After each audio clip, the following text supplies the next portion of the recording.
Hello, lovers and lunar landers. My name is TV Skyn, and welcome back to the boss designs of Bloodborne.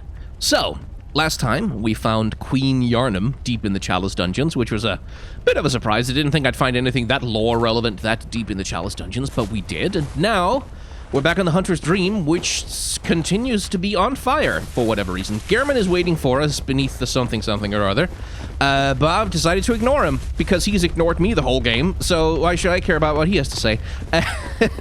And instead, we're gonna go back through some things because we have, let's see if we can find them. We have these third umbilical cords, right? Which I have determined, or decided anyway, are probably thirds of an umbilical cord, which means I have two of them, which means there's probably a third somewhere. And I am reasonably sure that these are the things that we need in order to something. So I'm gonna go look for them, and I figure a good place to start is probably gonna be Cainhurst. So if I was an umbilical cord of some sort of, horrible monstrosity from the moon, where would I be? Like, because I figure anywhere that's sort of eldritch or connected with... well, connected with the hunters, so maybe Cainhurst isn't actually the place to go looking for it. There isn't like a cave or something down here. Ah, fucking worms!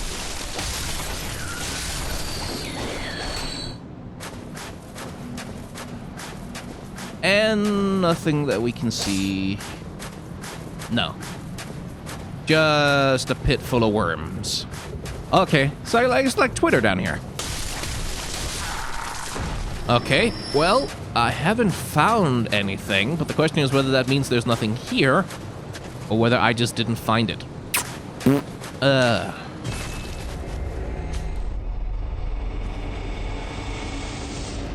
Hello, horrifying fly creatures. I'm back. Please don't jump on my head. Oh, wait, right. Wasn't there? There was a trapdoor in here somewhere. Yeah, there. No? We can't... I don't know. Cut the chain on that or something. When the red moon hangs low, the man between... Oh, right. There was, That's the thing I mentioned at the end of the episode is, like, we've seen the red moon. Like, we were in the lake with Rom, and we saw the red moon hang low. Like, it descended upon the world as Queen Gehrman watched. And so, presumably, there will be a womb blessed with child somewhere in the world. And for a second, I entertained to the notion that it could be the player character, but... the player character, like, you can't be sure that that character has a womb because you can make them, like, either sex and any gender. So, I don't suppose you want to tell me, old man. No, I've already done that. We're good. I don't have to kill Master Willem for it, do I? Like, it's not a thing of, like, there's an NPC that has it and I have to kill them. Because I'd rather not... oh, wait. Oh, it could also be the creature in the upper cathedral ward, though, right? It could be that I need to kill that thing. That's the one that has it. Oh, well. But hey, since this is where we saw the moon descend, I was half hoping the Queen Gehrman would be back here after we killed her in the Chalice Dungeons or something. Yeah, let's try a Hargle first.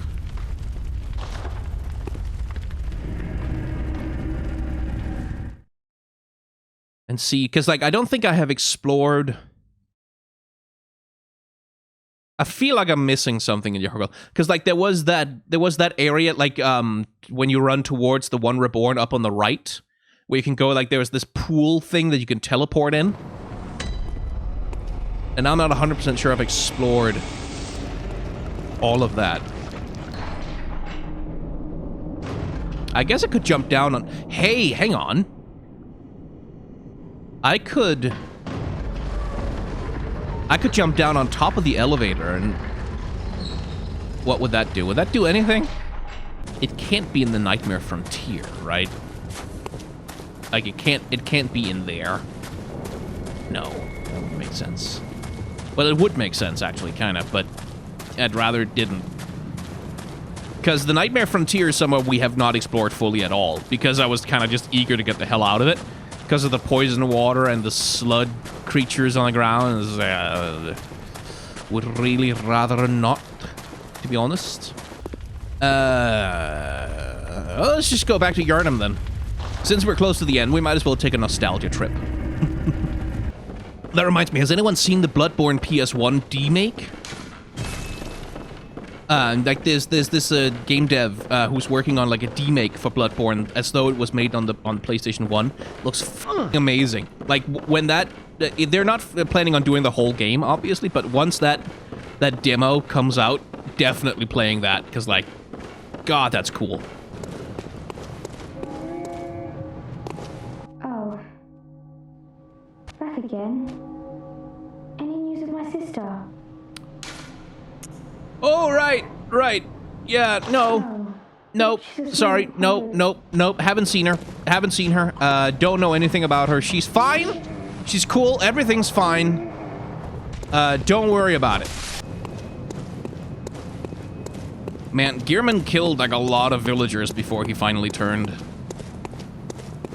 It wasn't just the one that he was maiming with an axe over and over again. It was like there's a bunch of them on the ground.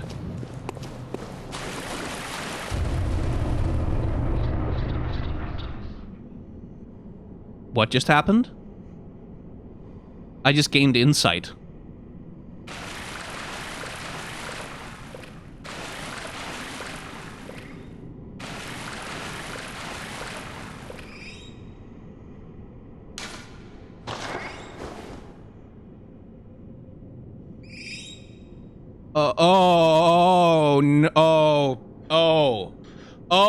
Right. Okay. Right, okay. Oh. I see. I see. Right. Right, okay.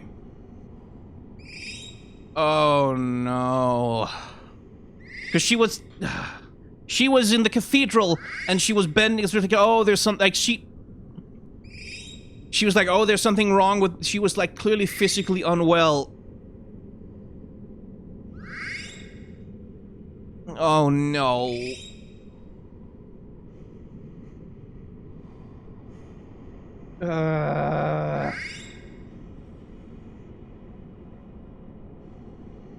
She's the one. It was her womb. Really? FromSoft, out of all the possible... The sex worker is the one you... Oh my god, okay. Hi! Hello? It can't be. This is a nightmare.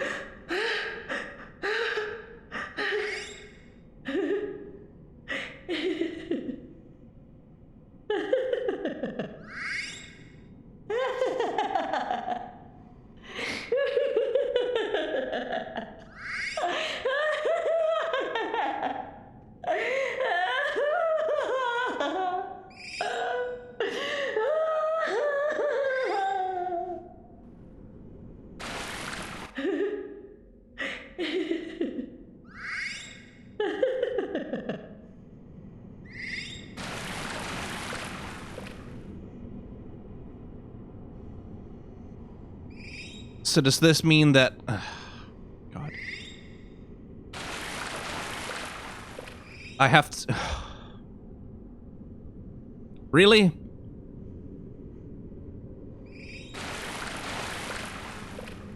Really?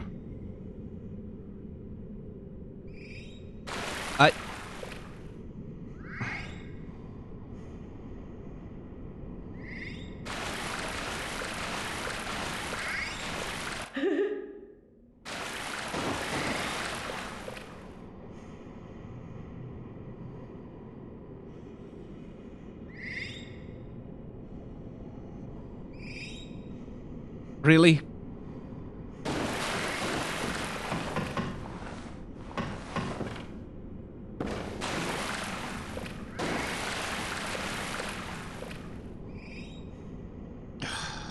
Fucking hell. God damn it.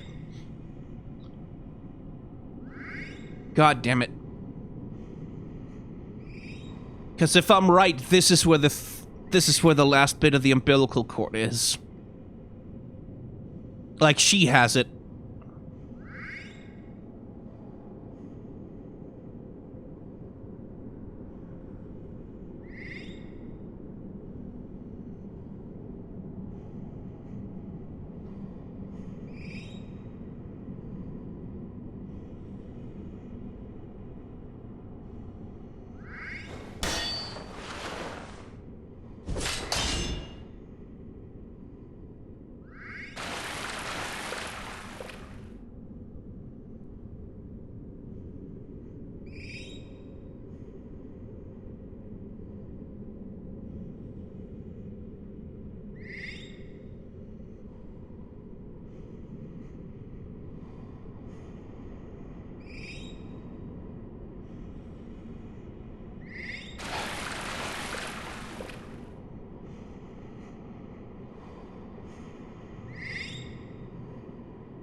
Fine.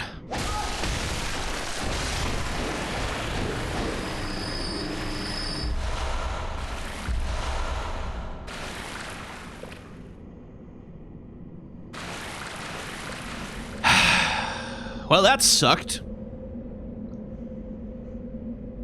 Every Great One loses its child and then yearns for a surrogate, and Erden, the formless Great One, is no different. To think it was corrupted blood that began this eldritch liaison. Erden, huh? There's a name we know. So it looks like... yeah, when the water broke for Ariana, it wasn't water, it was blood. Of course it was blood. Of course it was blood. Ah, the hunter. Alive and well, are ya? This here's a safe place. Stay as long as you like. But if you fuckers it.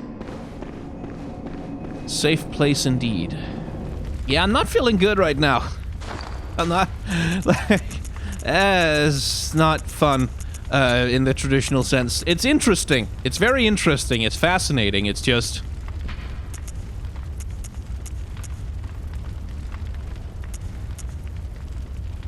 okay, so now I have them. Use to gain insight and eyes on the inside. Do I want that? Do I want eyes on the inside, necessarily? Is that a good idea? But, I mean, why go to all the trouble of getting them if not to... well, that's the thing, is like, is it... do you have to have them in your inventory, or do you have to use them? I'm pretty sure you have to use them. It's not just a thing of, like, you have to have them.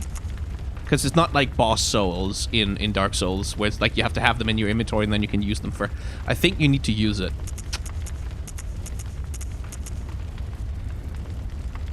Fucking hope so.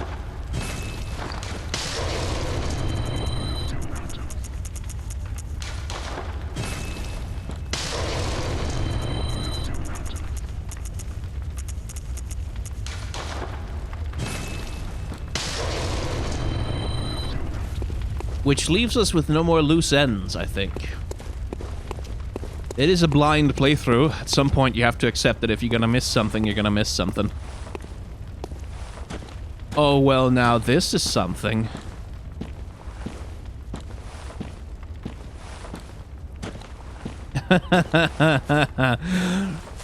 Do you remember the, do you remember the crucifixes in Old Yarnum? Yeah. Fly me to the moon. Let me play among the stars. Let me see what spring is like on Jupiter and Mars. There's a lot of gravestones in the Hunter's Dream, but... yeah. Yeah, that makes sense. That makes sense.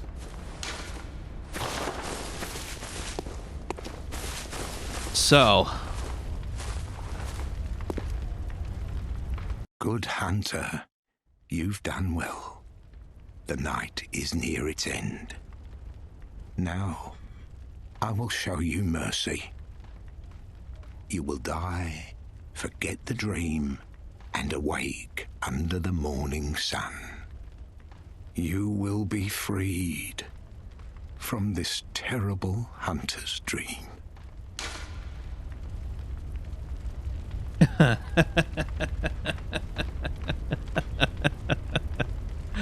Oh, right. Yeah. Sure. Is that how we play it? That's why. So that's your job, is it, Gehrman? Yeah, I can see that. I can see that. Take the red pill. Or the blue pill. Like, he's offering you the blue pill, basically, from the Matrix. That's basically what he's doing. He's saying... Because the game opens, like, the very opening when you get the transfusion, the guy tells you this. Like, he says this to you. Don't worry, you may think this no more than a dream. Like, no more than a nightmare or a dream or something. He says that outright to you. That maybe you'll just have a nice dream, and that'll be that. And you'll wake up and like you'll go back to your normal life. At least such as I read it right now. This really is a moment of like, this is your last chance to go back. This is your last chance to renounce your insight, to forget what you've seen. Not necessarily live in ignorance, but to no longer have to know what you know. And to no longer have to live with what you've seen and what you've done. And that's not necessarily a wrong choice. Like, he says it. He says it's mercy. Like, he offers you mercy. He offers you the opportunity to... like, to be free of all of this. Like, because we've seen it over and over and over and over in the game. What knowing these things does to people. Like, what it makes of you. What happens to you. And it's not fun. Like, it's not a good time at all. But the thing is, Gehrman... like, if you set me free, who's gonna set you free? Like, how long have you been doing this? How long has this hunter's dream been going on? It's... like, it's just making sure that there will be another hunter's dream. Like, it's... but we know who the villain is here. They're hanging out right back there. It's the fucking moon! It's because that's the other thing is, like, you say no, and, like, just let me leave. Just let me go. I don't want to do this anymore. Like, let me out. Which is a valid choice, like, because, hell, you don't have a responsibility to this. But if you do that, you also just ensure that there will be another hunt. There will be another hunt. Like, there will be another hunter's dream. There will be another... we'll go round like this again. It will happen again. And just as, yeah, we've seen what the knowledge that, like, what this thing does to people, like hunters, like, hunters constantly fall to beasthood, right? Like, hunters constantly go insane. That's the whole thing that Eileen was doing, is like, she was doing the same thing. She was offering that mercy to hunters who have gone off the deep end because they've been hunters for way too long, and nobody can do that. Like, you can't be a hunter for that long and not go completely insane. And so Gehrman is offering us that same mercy that Eileen offers to those hunters. But it just means that this is gonna happen again. And I don't think that's a good way to resolve it.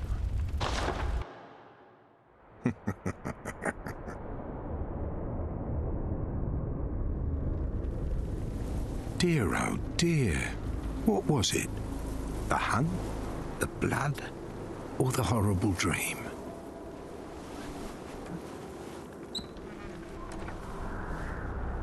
Oh, it doesn't matter. .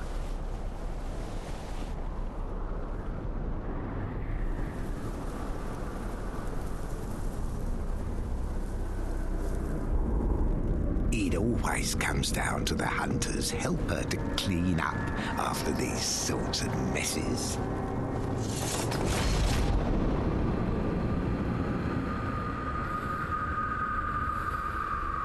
Tonight, Gehrman joins the hunt. Did you just change your hat? Yeah, the first hunter, I figured. Only an honest death will cure you now. Like, I think it's another Maria situation, this. Right then, so... presumably he's f***ing with me right now. And he's a lot worse. Like, he's a lot faster and he's a lot more dangerous than he looks. So... let's start up, right? Yeah, I figured.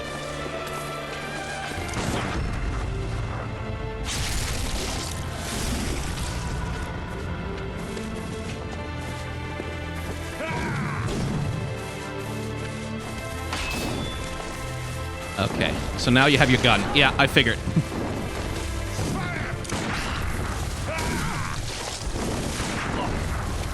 This is like fighting, Father Gascoigne again. It's a lot like that. And he uses a blunderbuss. He would.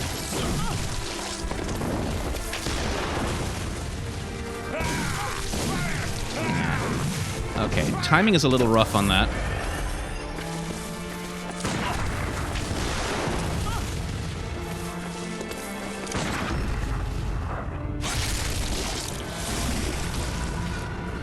Do you have a phase 2 or 3 or something?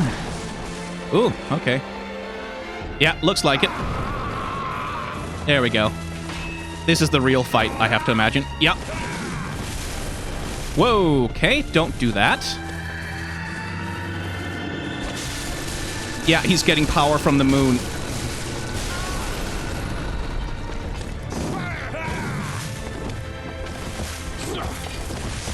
Because he's in a pact with it. Like, it's the... again, it's the moon. Okay, you can teleport. That's fine. You're allowed to do that.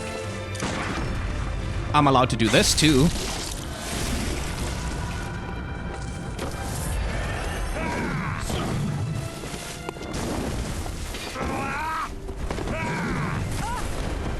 Okay, not sure how to dodge that. I wanted to dodge under him, but, that didn't seem to work. Okay, let's be careful here.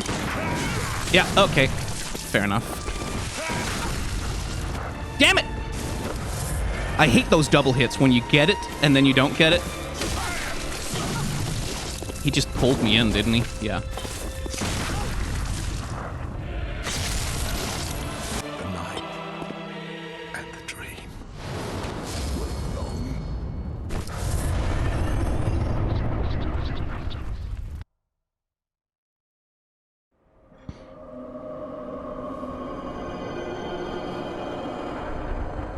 Sup, f***er? I've been looking for you!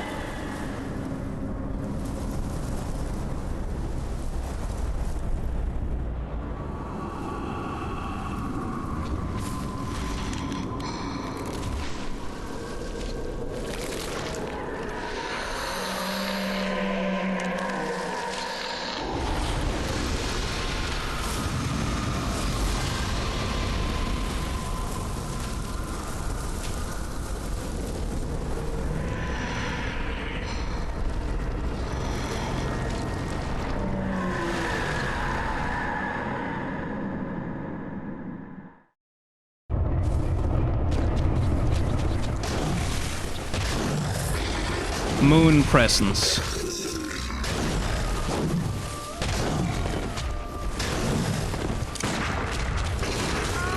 Yeah, I didn't think so. But, you know, worth a shot.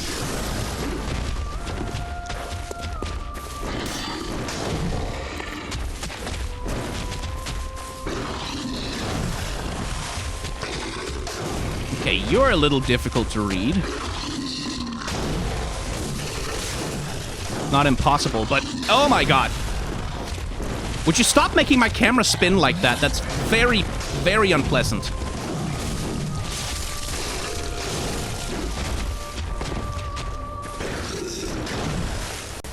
It's you. You're the dream. You're the thing that made the hunters go through all this. So, you're about to do your phase 2? Looks that way. And that just did a crap ton of damage to me from 10 million miles away.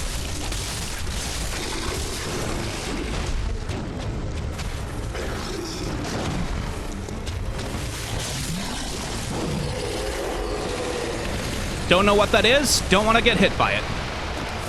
Blood. Right, yeah. That makes sense.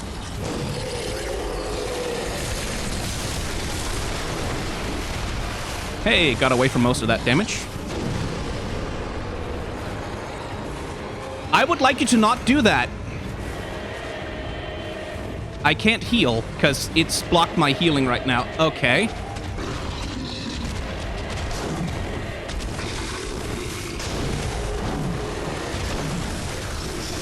Is that just going to be the rest of the fight? Like, no healing?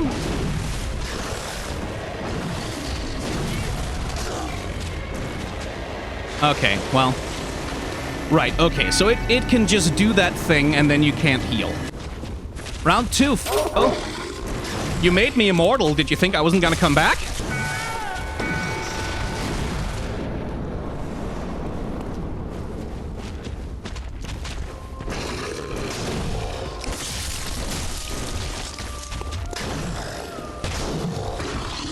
Do your third one. Yep.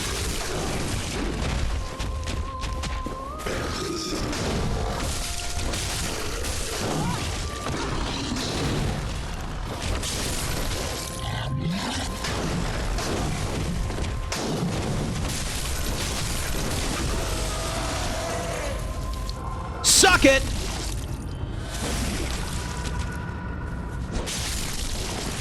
Presumably I can't do too many after that. Oh, okay, you wanna have a street fight?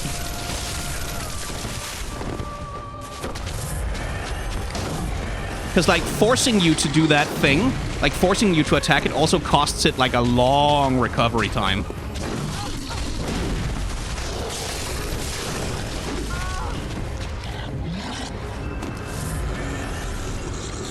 Is that your big attack?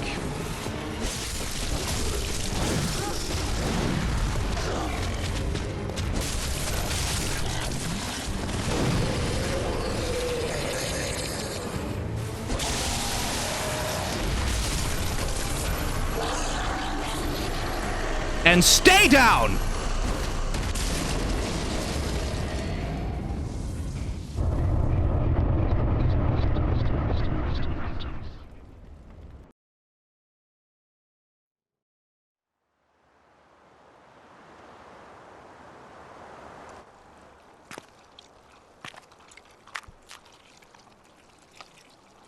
Are you cold?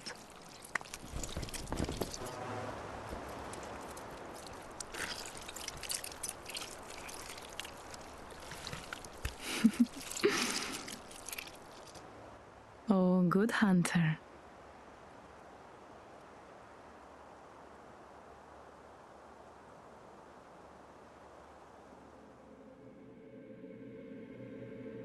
Yeah. Yeah, that makes sense. That makes sense. That's what the thing did to us. Like, before the fight, the way that it embraced us. That makes sense. Yeah. That makes sense. Because now it's over. Like, that was the end of the nightmare. We slew the nightmare.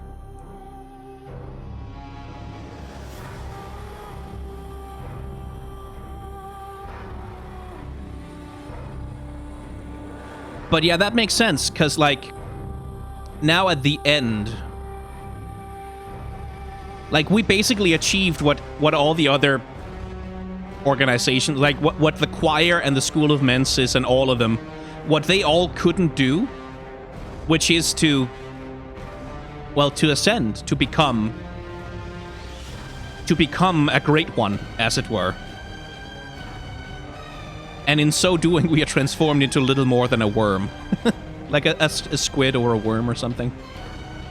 Because that's the transcendence. You transcend the hunt. You destroy the... Yeah. I don't know that I would call this the good ending, as such. Because it's not. Like, it's not so simple as that. It's not the good ending. It's more that we have now ended the hunt. Like, the pact that the Moon Presence had with Lawrence, and, like, all the things that followed from that, the Hunter's Pact, the constant cycles of hunts, we have ended that. Like, we have finished the hunt. It's done now. And I don't know that that's a good ending, but it feels to me better. Like, it feels like... That feels like a progression. Like, that feels like a step forward rather than letting Gehrman kill you. Or, like, well, presumably you can still refuse if you don't have the umbilical cords, so... but it feels better than like, letting the thing just keep going. Letting the cycle keep going. Over and over again. Because, like, that, to me, at least, that's the whole arc of the Hunter. Like, your player character is... You go through the game, and you see all these things that are happening. Like, all the results and all the outcomes. Like, all of the consequences of the pact. With the Moon Presence, and all the consequences of the hunt, and all the consequences. And at the end, you have the option to either say, well, f*** that shit, I'm out, and just leave. Like, you have the option just to leave, and to wake up from the whole thing as though it was merely a dream or a nightmare, or you have the option to say, I'm not leaving, but I want to transcend this. Like, I want to overcome it, as it were. And the other thing is, like, when you are reborn, like, that's the thing we talked about in the last episode, is it's a rebirth. It is to be remade into something else. And what kind of gets me about the character design of the thing that you become, the little slug creature, is... You become a thing incapable of violence. In terms of how the character is designed, like, you've just become this little slug, this little worm, this little nothing of a thing that can't hurt anyone. And you are, and like, in a very literal turn, Future Scan is going to have a much more well-composed way to put all this, I'm sure, but in a very literal sense, you become a child, and you are picked up by a mother. Like, it's this game, it's about birth. Like, the game is about birth. And so at the end, your reward is to get what so many, like, again, it's this thing of transcendence, is to, you transcend the hunt, and you become a child who's cared for by a deeply attentive and caring mother. To me, it fits together. Presumably, we're going to head into New Game Plus now.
Yeah. All signed and sealed.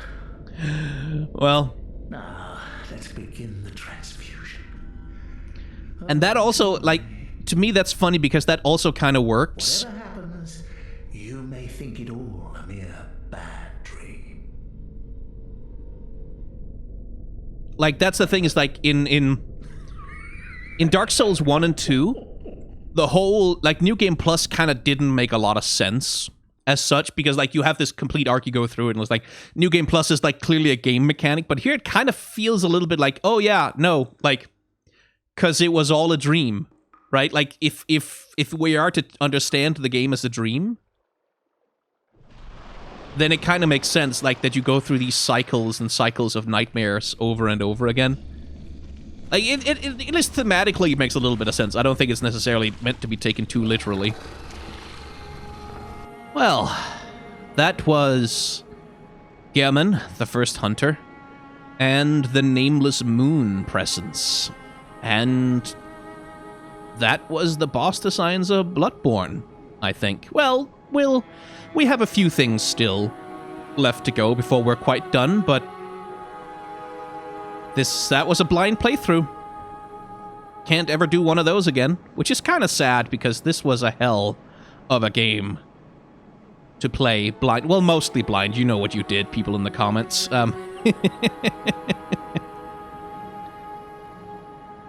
Yeah. I'm going to be sad to leave this game behind. Well, I'm going to be sad to leave this series behind. I think I'm going to go back and I'm going to go through a New Game Plus with the Scythe. At least for a while, because I want to play with that weapon. But the series itself, the gameplay portions of it anyway, are over at this point. And so, for the last time for this series, this is Past Skyen, throwing it over to Future Skyen and saying thank you all very much for joining me on the hunt.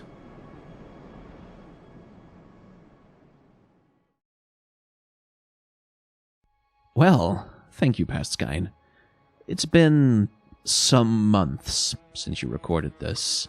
A few things got in the way of me making this episode, like moving house, but if I'm being perfectly honest, the main thing that delayed this episode was me. If you'll allow me a moment of self-congratulation, I'm quite proud of the boss designs of Bloodborne. I think I've done some good work on this series, both in editing and analysis, and I've learned so much from doing it. So, when it came time to ending the series, to doing the final episode, yeah, I'm not gonna lie, a part of me got anxious about it. Anxious about whether I could pull it all together, whether I could, blow everyone's minds with like an incredible theory. Perfectionism reared its ugly head, and eventually I put together what I can only call a cringe-worthy edit of this episode. Like, too many jokes, too many graphics, too many cutaways, and way too hyperactive. It wasn't good. So I threw the whole thing out, and a few days ago I started over from scratch, resulting in the episode that you've just watched. Now, I'm instead anxious about whether I went too far, leaving all the quiet parts in, or whether it was the right move to cut my visit to Abritas out of the episode. If I procrastinate for another week or two, I'll probably change my mind on all of this again and do a new edit, but then the episode will never be released, and finished is always preferable to perfect.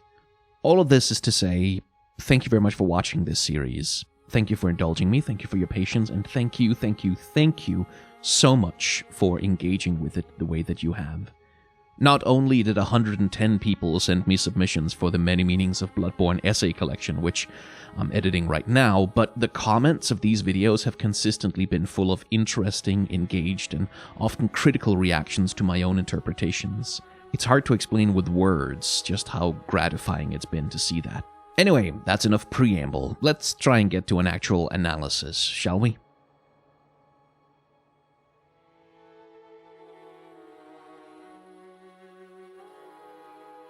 We'll start with something deceptively simple. Gehrman's wheelchair. Wheelchairs in character design primarily signify one thing, and that is disability. Now, disability and horror have a fraught relationship. Cheap horror has often used disabled bodies and the concept of disability as a source of horror, playing to the trope that being disabled makes you monstrous, or that disabilities are some sort of horror in themselves, rather than just, another way to exist as a person.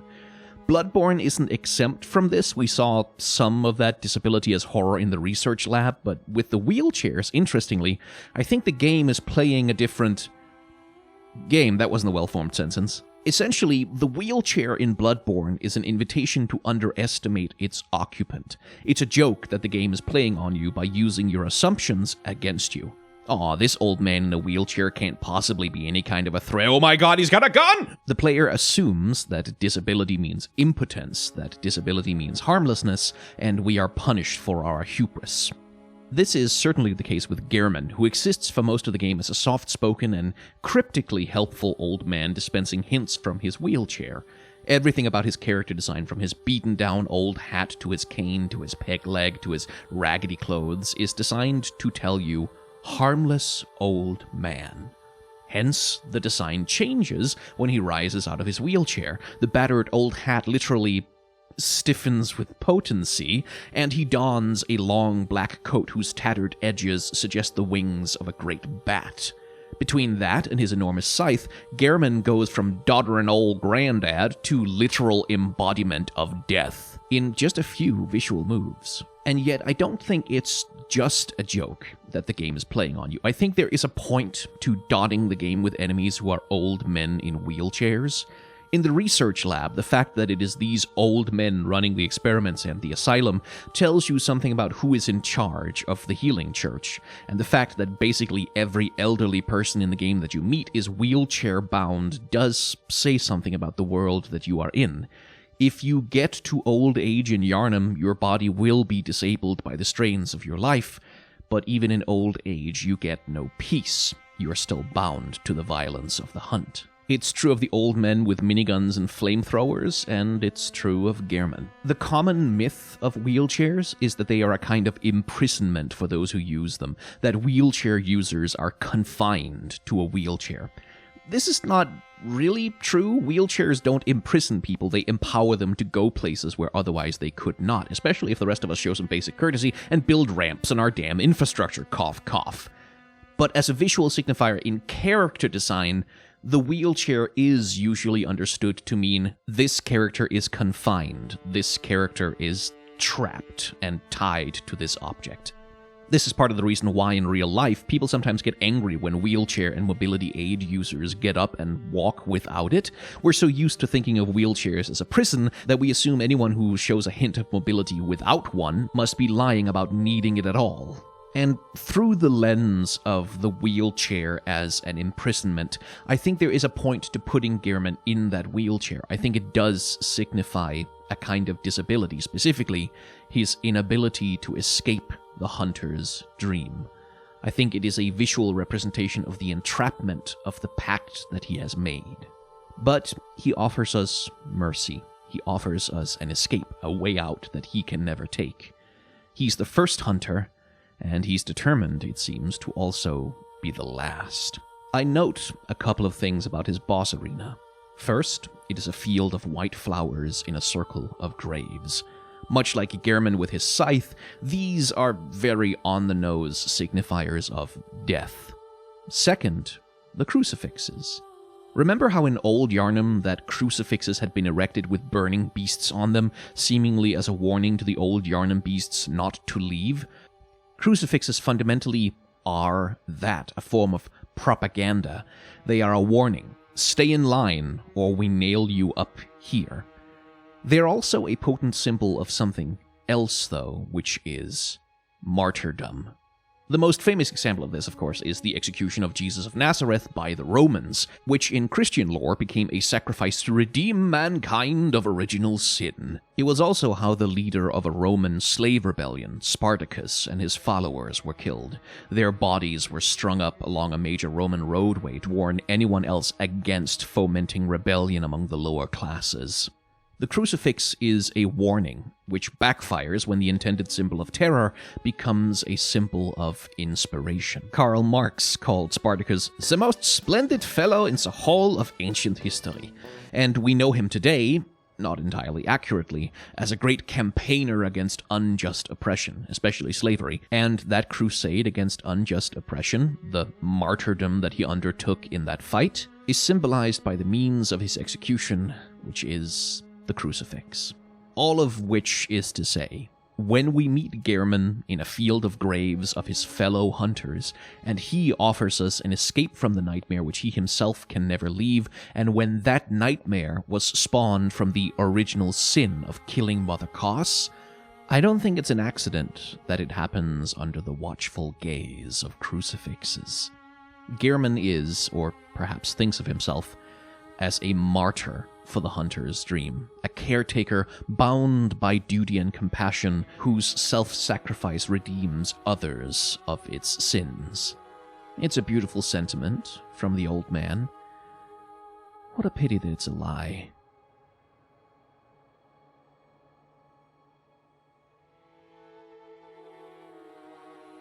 To start with, I just want to say that I called it. The moon is evil and we have to kick its ass. I called it. Now, granted, it's like the game can't stop pointing to the moon as the source of evil. So, maybe it's not exactly a Sherlock Holmes level of deduction from me there, but you gotta claim your W's when you can, and I'm claiming this one. Anyway, the moon presence is an amazing bit of character design. As we've established, it is the source of both the hunter's dream and of the beasts that hunters hunt. And so, take a look at the blood-starved beast, the werewolves we encounter, the cleric beast, and dark beast Parl. They have some anatomy in common with the moon presence. Most obviously, perhaps, the blood-starved beast shares the same exact thin, spindly spine with the skin torn off. The cleric beast, on the other hand, shares the same motif of the torn open ribcage as do the dark beasts. Even the One Reborn, an attempt to birth a god from the moon, shares this motif of a long, extended, thin spine with a broken open ribcage at the end. The moon presence also shares the hunched-over, long spine and long arms, supported by short legs, general body morphology of many of the beasts, so there is a visual character design connection between the presence and the things that it has created. Moving up the spine, we get to the head.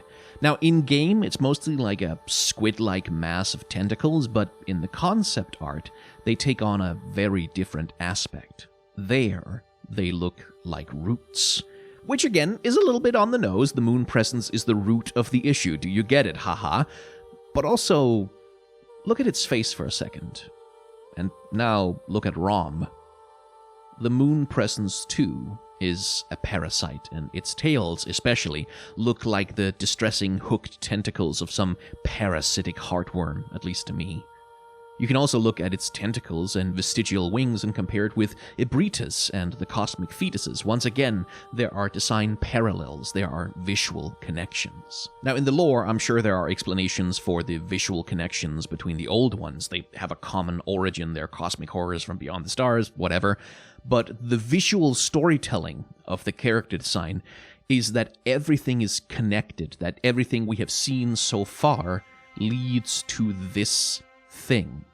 This final boss is an apotheosis of everything that has gone before, both its source and its final evolution. But anyway, with character design analysis out of the way, we're left with a much bigger problem, which is trying to define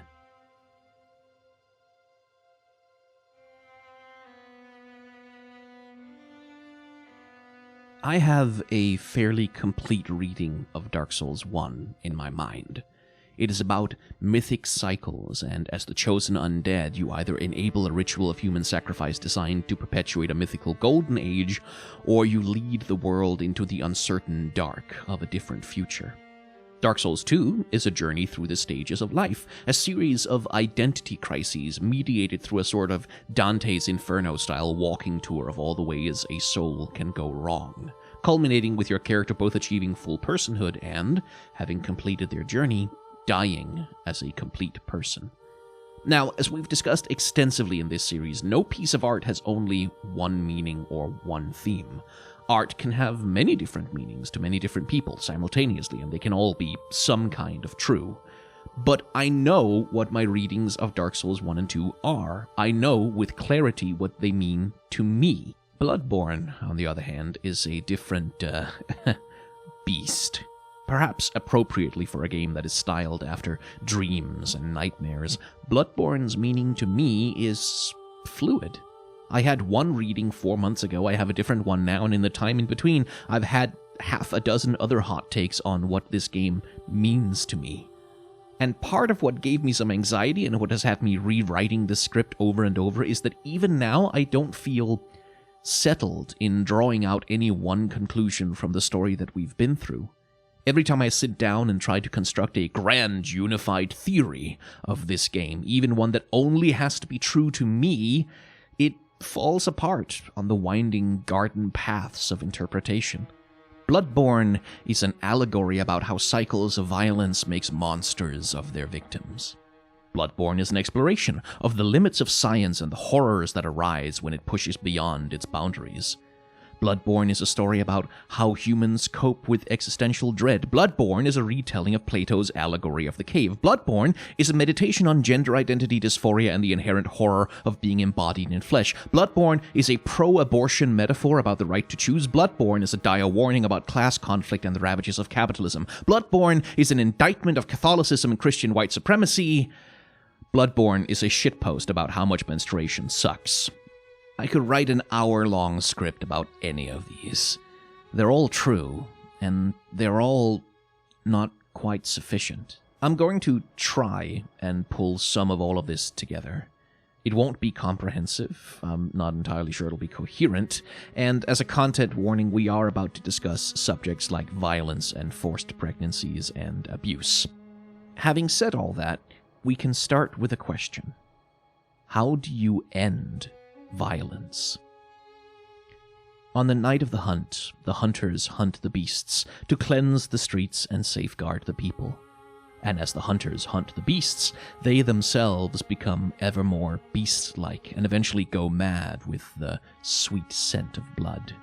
The beast hunters become beasts to be hunted by yet more beast hunters who through the hunt will embrace their beastliness in turn. And if you pay attention, you notice that the villagers of Yarnum don't look so dissimilar from the beasts that they hunt, and that the beasts of old Yarnum don't act so dissimilar from the villagers who hunt them. As Jura so presciently puts it, the beasts you hunt are people, and thus, the people who hunt them are beasts. The cycle of violence makes monsters of us all, and every monster justifies another cycle of purging violence. Hence goes the adage, we are born of the blood, made men by the blood, undone by the blood. Hunters are born into violence, hardened by it, and turned into monsters by it.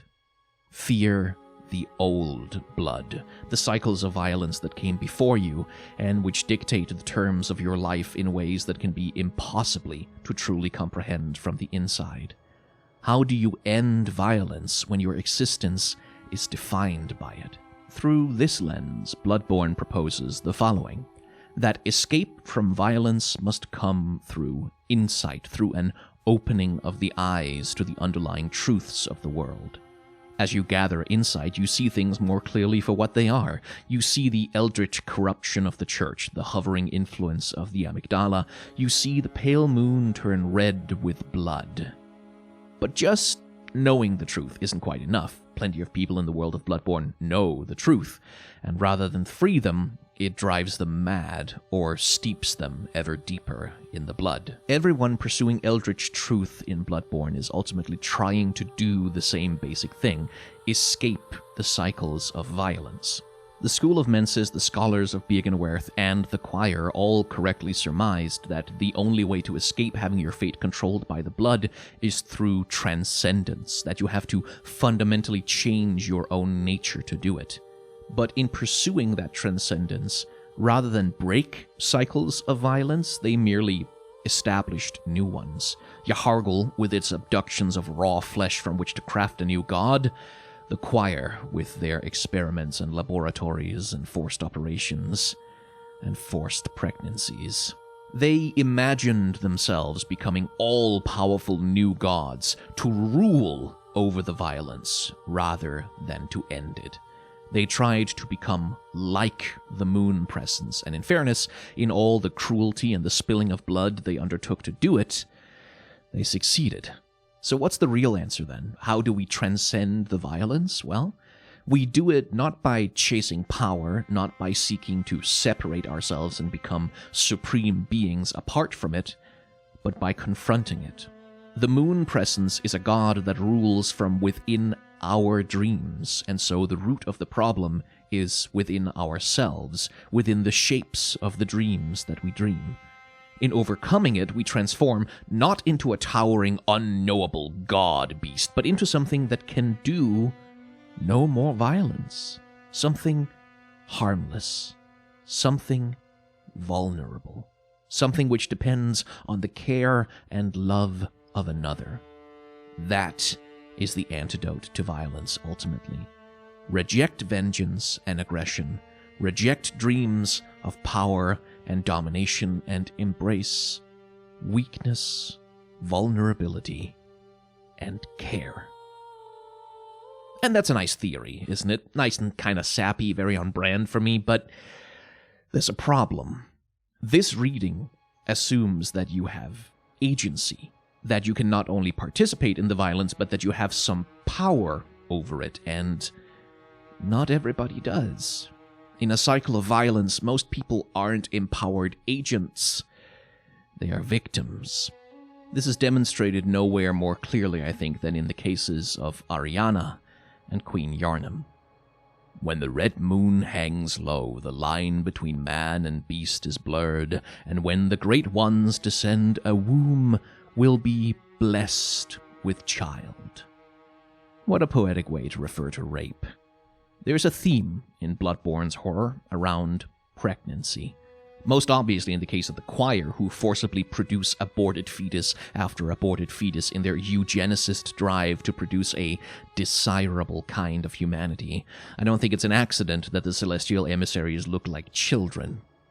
But in Yahar'gul too, the creation of the One Reborn is framed as a birth, a literal ovum cracking open and a fetus spilling out, a forced pregnancy not of any one person, but of all of the bodies that were consumed to enable it. And Queen Gehrman, who was groomed, presumably from birth, to be wedded and used as a birthing vessel, makes this idea even more explicit. She is dressed in bridal white and chained at the hands, robbed of her freedom and told that this is beautiful but considered valuable only for her ability to deliver the child of a rapacious god, a child which is then stolen violently from within her womb. Poor Ariana is brutalized in much the same way. She's a sex worker who basically only tries to help you and shows overall a remarkable kindness given the circumstances of the hunt. She's a woman who, through no fault of her own and for no good goddamn reason, except she might have a family connection to Cainhurst and there's some sort of blood pact going on there, but that's not her damn fault either, is victimized by the descending blood moon and implanted with a monstrous parasite being that feeds on her womb and uses her as a means to enter the world, spilling her blood and driving her to despair and madness. She did not consent to any of it. What happened to her was functionally a rape. As has been pointed out by smarter and angrier people than me, it is profoundly f***ed up that in Christianity we, and I live in a Christian nation, so we celebrate a woman for being simultaneously a mother and a virgin. We celebrate the condition of pregnancy, but condemn the act necessary to cause it. Had the conception of Christ been sullied by sex, they wouldn't have called it immaculate, would they? And much as I hate to quote Freud, the Madonna whore complex was one of his more astute observations, the view of women as either saintly, sexless beacons of purity, or debased and degraded prostitutes deserving of punishment. If you've ever been around incels, you'll be familiar with that particular contradiction. And I think Bloodborne is critical of it. Queen Gehrman, the Thumerian Madonna, and Ariana, the Cainhurst whore, are presented not as opposites, not as one example to be admired and one to be hated, but as victims of the same violation. It is horrifying what happens to them. It is horrifying what their bodies are forced to go through to serve the interests of others. Pregnancy is a potent site of body horror, and it's easy to see why.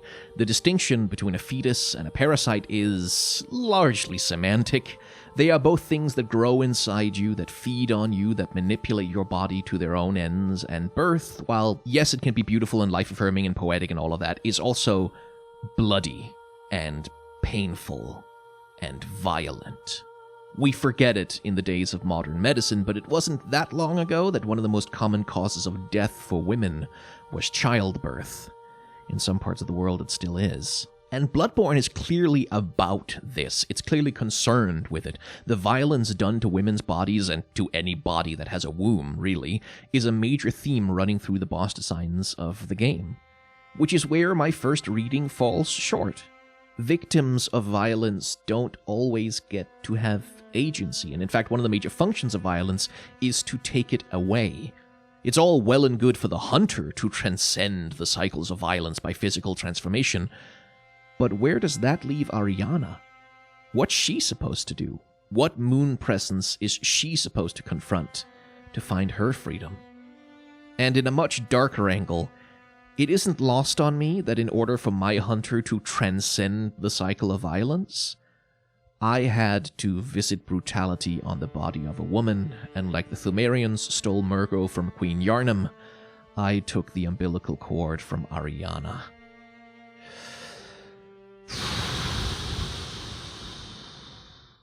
Anyway, Bloodborne can also be seen as an allegory of gender and gender transition. Now, obviously, I'm not trans and I can't really speak to that experience, but in a game that is so clearly concerned with wombs and birth and menstruation, and given the fact that so many of the game's bosses and so much of its lore is based on the idea of physical transformation and transcendence, the thematic resonance for a trans reading isn't that difficult to see, I think. The oppressive moon and constant birthing imagery can be monstrous representations of biological essentialism.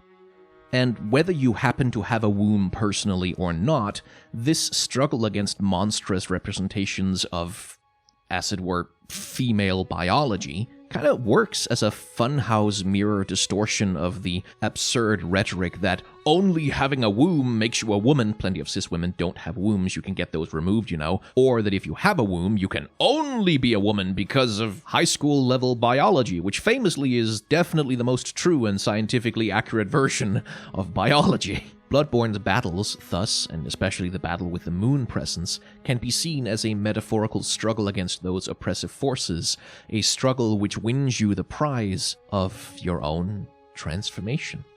And again, of course, not being trans myself, I'm sure I'm still missing quite a lot of nuance here. This meme applies to me as much as the next cis person.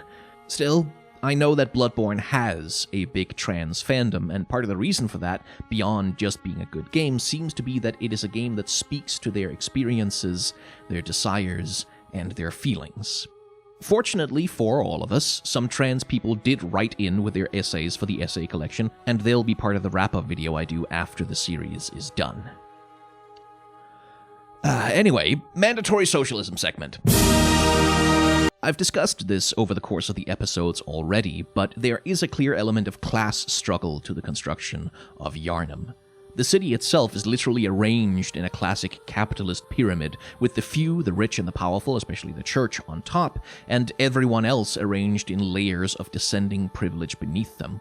Hemwick and the Charnel Lane and the villages in the Forbidden Woods are marked by abject rural poverty and deprivation, and as you ascend through Old Gehrman, Central Gehrman, the Cathedral Ward, and the Upper Ward, you also ascend through economic class conditions, with the choir at the top, housed in grand vaulted mansions and cathedrals opulent with chandeliers and finery. And it was the choir and the church and the School of Menses and the School of Byrgenwerth who brought the plagues of beast blood to Gehrman in the first place. Plagues which pit members of the lower classes against each other in a desperate struggle for survival, and plagues which the church profits from being the only ones able to treat and stave off.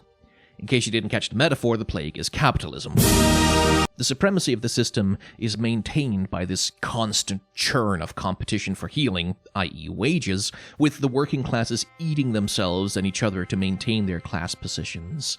The villagers oppress the beasts, the church oppresses the villagers, and at the very top of it all, the gods oppress the church. Violence runs the system, and only those at the very top have any real degree of freedom at all. In this metaphor, the School of Mensis would be a group of radicals attempting to overthrow the established order by making their own, as it were, secular god, whether you want to call that god the market or the Hobbesian Leviathan. But in doing so, they merely reproduce the same structure of abuse, literally consuming the brutalized bodies of those below them to build their new order. So, look at Mikolash and think about Robespierre. So, about the Bloodborne as the retelling of Plato's allegory of the cave. That bit is... the allegory of the cave is a classical thought experiment in philosophy where, imagine if you have a group of people who live in a cave and they have only ever looked at the cave wall and they have only ever seen the shadow of things moving past the cave mouth in the sunlight that's coming in through and hitting the wall. They've literally never turned around, that's the only thing they've ever seen. Then imagine someday one of them gets up and walks outside and he's like, wow, there's a bunch of stuff out here, the shadows are being cast by real objects. How would he explain to the cave people what those things are? Literally, the only thing they've ever seen is shadows, so if you're like, that shadow is actually a cow, how would they understand what the concept of a cow is?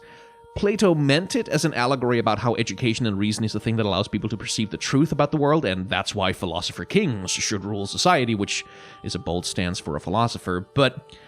Anyway, the insight mechanic in Bloodborne is basically that. You go into the world, you see a bunch of weird shit, and the more weird shit you see, the more weird shit you become able to see, and you can see the true shape of things that is hidden from the uneducated, and everyone who doesn't have insight is a cave person. That's what I meant by that one. And the Bloodborne is about the limits of science bit is basically... the world of Bloodborne basically happens because a bunch of academics and scientists attempt to comprehend the divine, and oopsie-doopsie, now we've got a beast plague and satanic hell fetuses being birthed from the moon. There are some things that reason simply cannot comprehend, some things men are not meant to know, and so on and so forth. And I could go on, and on and on, and on and on, but I would never actually get to a conclusion to this video. I don't think I really have one. Bloodborne is a dream, and Bloodborne is a nightmare. It is fluid, and it is changeable. It transforms in my mind every time I think about it. And that makes it both an amazing experience as a piece of art, and an incredibly frustrating subject for a video essay. I wish I could have come up with an answer. I wish I could have offered some kind of real closure to this series, a neat bow to tie around it all, a hot take to post on my TikTok, but dreams, by their nature, are questions, not answers. And so too is Bloodborne.